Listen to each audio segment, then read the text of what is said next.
Okay, we have received our taxi clearance. Turn on the transponder to alt off for the ground radar. Turn on the taxi lights.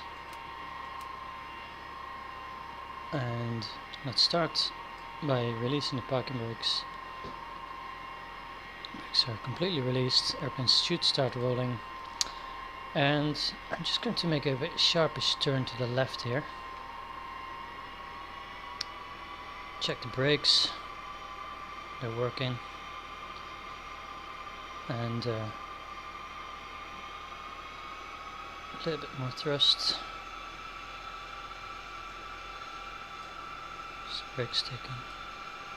No, brakes released. Yep, there we go. Try not to hit the tug there. So during the turn we look at our gyros. Needle to the left, bolt to the right. Numbers are decreasing. No pitch, no bank. And on the right turn, needle to the right, bolt to the left. Numbers are increasing. No pitch, no bank. On taxi checks. On taxi. Brake. Check. De-icers. Turn on. Turn indicator. Turn on indicator. Yeah, we need to set the flaps to 15 and check the synchronized movement of the stabilizer.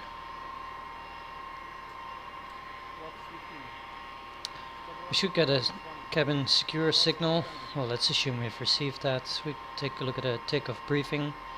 So our briefing is takeoff at 1500 feet. We'll accelerate. So first of all, we take off. The decision speed is 220. We'll rotate at 230. Climb at 250 plus 20 or so. So 270, let's call it 300 for the climb. And flat retract at 360. Now I'll accelerate to 450 maximum. We need to intercept the radial, so we'll set VOR 1. So now you can see the course deviation bar.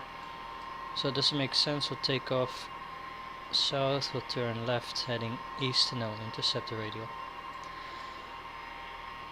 Okay, so that's reviewed and the speeds are reviewed. The NVU should go to calculate now and turn anticipation to, let's call it 10. Before lineup checks. Before lineup, pressure 1015. Radio altimeter on. Flaps and slats. Extended flaps on. Stabilizer. Quickly close the window. -1.5. Flight control limiters. Turn off flaps on. Spoilers. Removed flights off. Artificial horizons. Check 0 set. Check 0 set. Windows. Right side closed. Closed. Flight controls. Check 3. APU fuel systems. Turned off. Automatic. Checklist complete. Okay, that's the before lineup checklist. Complete. Okay, we've just received our lineup clearance. This airplane has no strobe lights, but we will turn on the radar to Meteo, transponder to Tara. Have a look at the TCAS, nothing seen. Have a look at the window, nobody's seen, and we can line up. Make sure the brakes are released fully.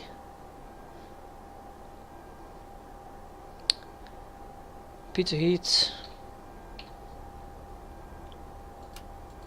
on. We've turned on the Doppler.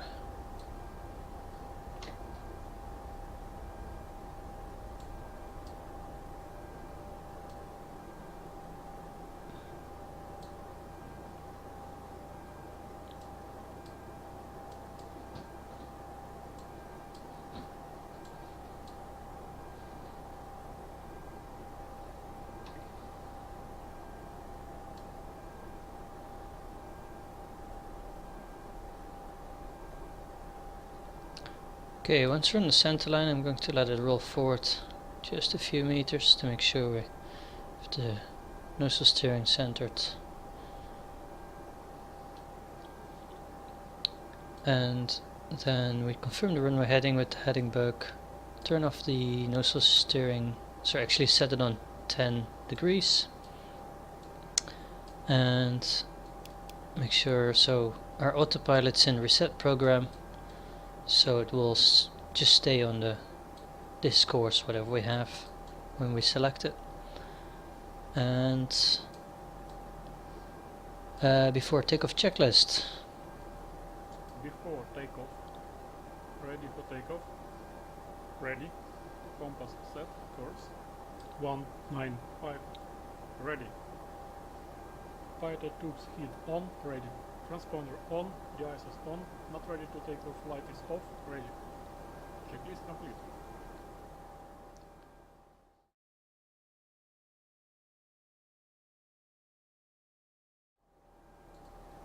Okay, that's done, and we're cleared for takeoff, so then we'll select the landing lights on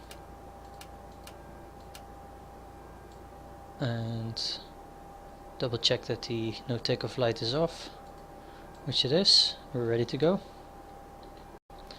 Okay, brakes released.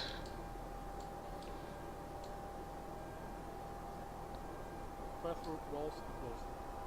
So about 95% power. Landing lights on. Takeoff thrust, parameters normal, holding process. Speed allowed. Speed 160. 200. 220. V1. Rotate. Positive rate. Gear up. Okay, 300. Gear up. Turn off and remove the lights. Gear going up. Speed 330. Right, let's select the autopilot. So stabilizer on. We should stay in wing level and maintain pitch. It just maintains the pitch Flaps up. we have. So speed is good, flaps up, Flaps retraction. Stabilizer moving. and we're above acceleration altitude. Reduce the power a little bit. We can lower the nose so we can accelerate a bit. One to go. Flaps and slugs removed. Reduce the power because we're approaching 450 kilometers per hour.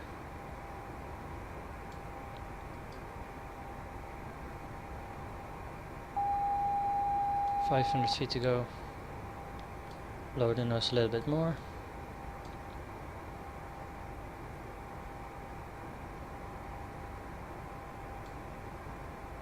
And as soon as we hit 4,000 feet, I'll select altitude hold. There we go. Monitor the level off. Now reduce the power to maintain 450 kilometers per hour.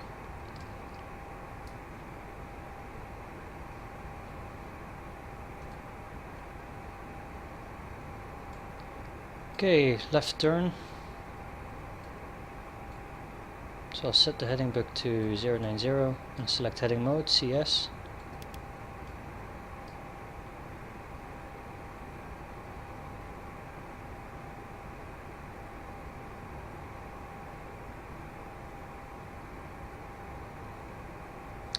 And actually I wish to display the radial now.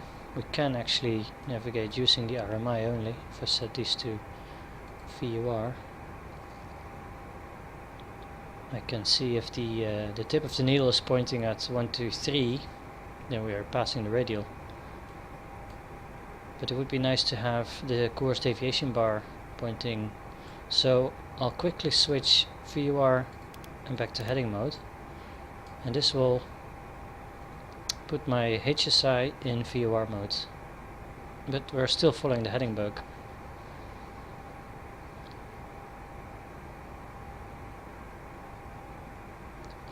Right, assuming we have clearance to continue the climb to, what shall we do? That's good from flying offline, we can make up ourselves. Let's go to 20,000 feet. 20,000. So now we select speed hold and set climb power. Let's go to just under 90, so 88% or so.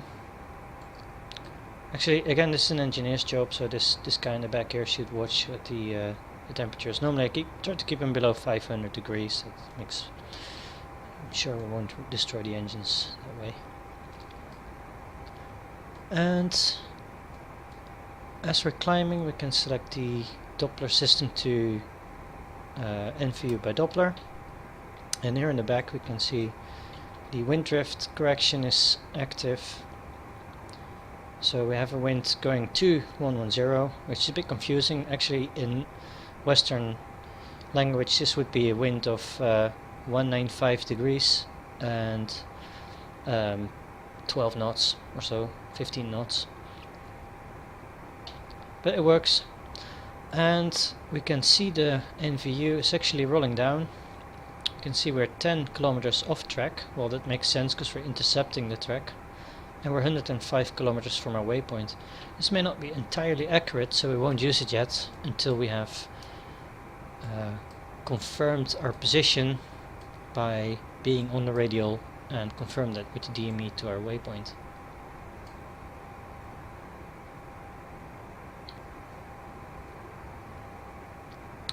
So as we're climbing away, there's just a few things we can check. In the back here we can check the pressurization, so the cabin altitude, differential pressure is building up. Vertical speed inside the cabin is less than the vertical speed outside, so this all works. And I don't see any alarming things. We're above the weather, so we can switch off all the anti-icing systems. We can leave the window heat on low and leave the pitot tubes on. And I'm happy to switch off the passenger signs.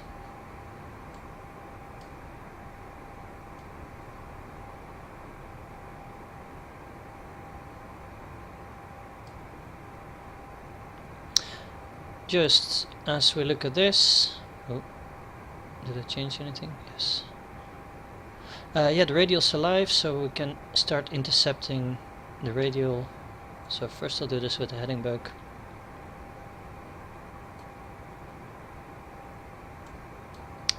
And then we'll select VOR and nav prepare is on. So now you can see the flight director bar has come alive, and the autopilot will now follow the radial, VOR radial. We're 30 kilometers out. We just passed 10,000 feet. We can accelerate now to 550 kilometers per hour. So I'll lower the nose a bit.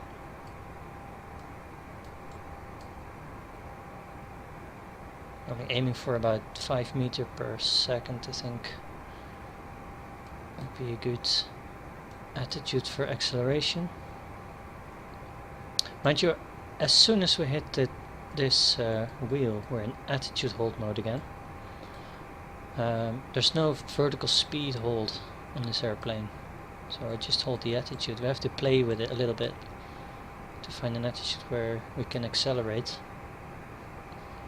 So this works, speed is building up slowly, and as soon as we're at 550, I'll select the V for velocity again. And further in the climb, there will be a certain point where we hit about Mach 0.8, and holding 550, that Mach number will keep increasing. We don't want to exceed our Mach number, so this change over altitude, I believe it's just above 25,000 feet today. At this point we'll select Mach hold rather than speed hold. So you see it's an attitude hold. We have the same pitch, but the speed is increased, so our vertical speed is increasing, which allows us to pitch down a little bit more. Just a little bit more acceleration.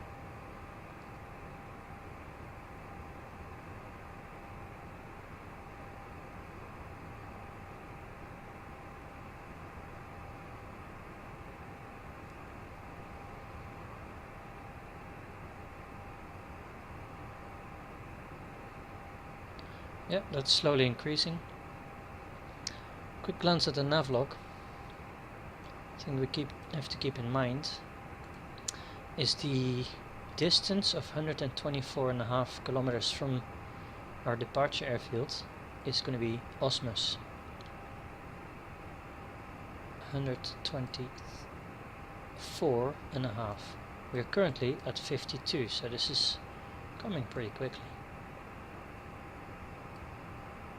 Right, close enough to 550. I'm happy with this speed. I select speed hold again, and this should increase our pitch attitude a little bit more to maintain this speed. And I'm also happy to give ourselves a climb clearance all the way up to flight level 340. So transition level we have passed, so we'll set the QNH now to 1013. 1013. And 1013 set. Should put this on 34 flight level 340 as well, just to be tidy. Set.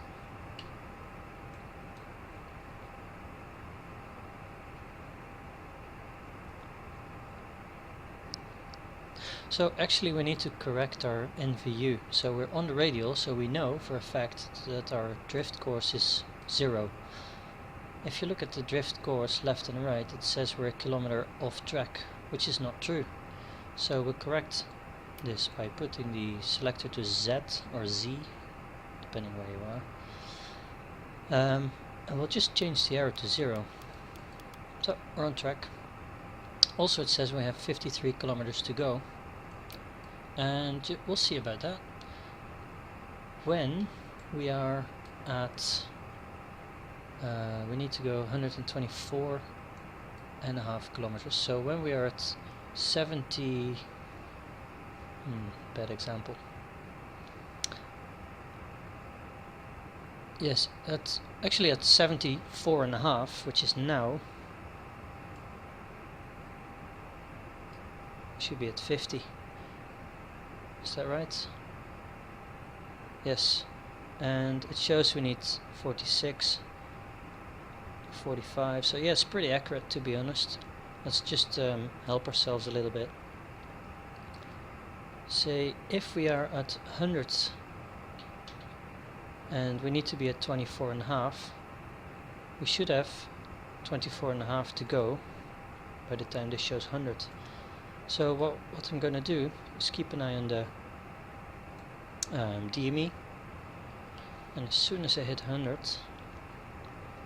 I'll correct this to 24.5. So this is the S setting, S for distance.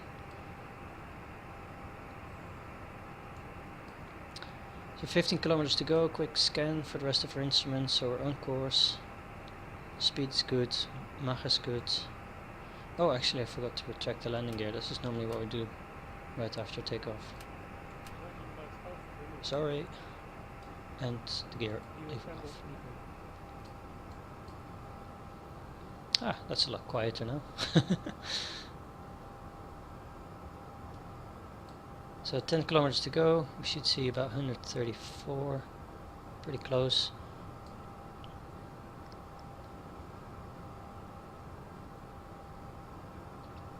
Need to find a camera view where I can see them both. That's right.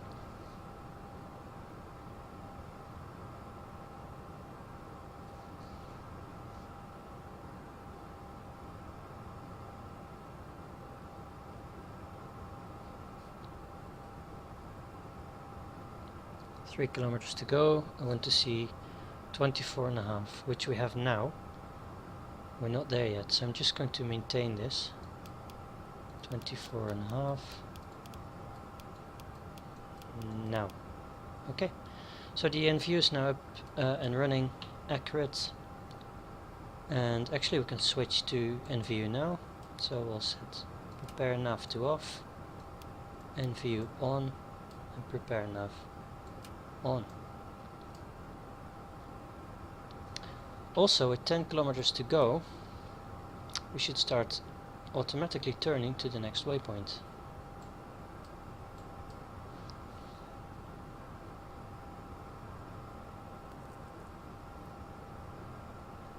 just for whoever is interested. We also have the KLN running. It shows we're on course and nearly at our waypoint. 6.5 miles to go.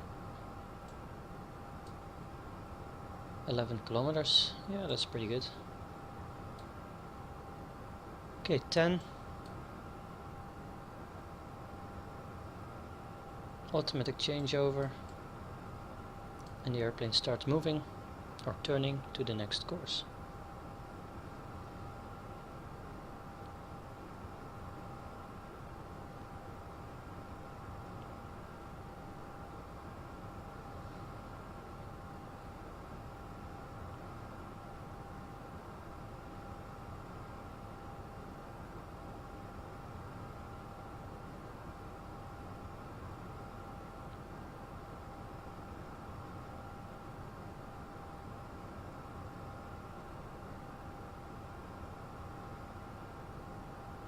Okay, now we can prepare the NVU for the next leg.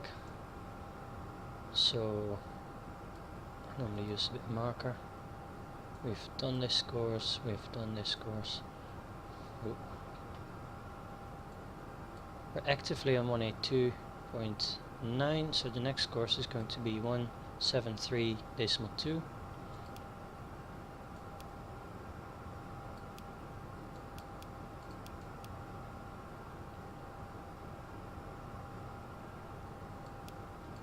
So decimal 2 is 12, and the distance of 321.7.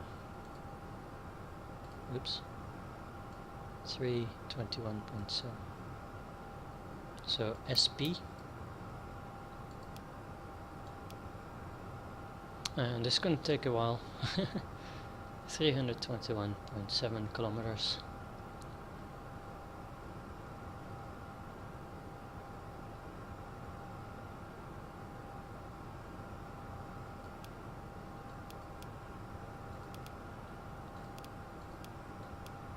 Three 20, 21 and 0.7-ish. Okay, so the NVU is set up for the next leg.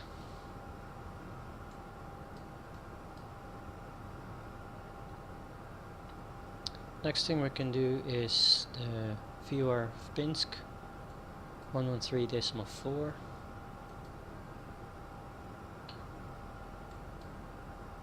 113.4.